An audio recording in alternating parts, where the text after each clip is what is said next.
बहुत समय पहले की बात है। एक राज्य में एक राजा राज करता था। वह राजा बहुत घमंडी और अभिमानी था।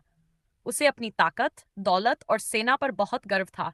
राजा हमेशा दूसरों को छोटा समझता था और अपनी तारीफ सुनना पसंद करता था।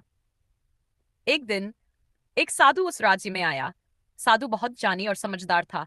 उसने राजा के बारे में सुना और सोचा कि उसे सबक सिखाना चाहिए। साधु ने राजा के दरबार में जाकर कहा, महाराज, मैं आपके लिए एक खास सवाल लेकर आया हूँ। अगर आप इसका उत्तर दे पाए तो मैं आपको महान मान लूंगा।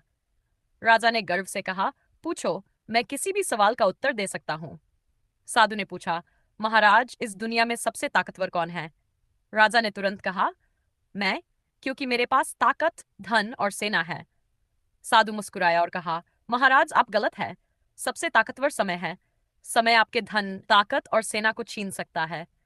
समय ही आपको राजा बना सकता है और समय ही आपको गरीब बना सकता है। यह सुनकर राजा चुप हो गया।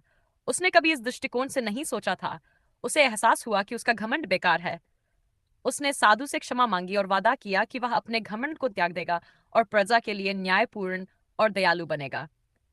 इस प्रकार साधु ने राजा को जीवन का एक बड़ा सबक सिखाया और राजा ने अपनी सोच और व्यवहार को बदल दिया।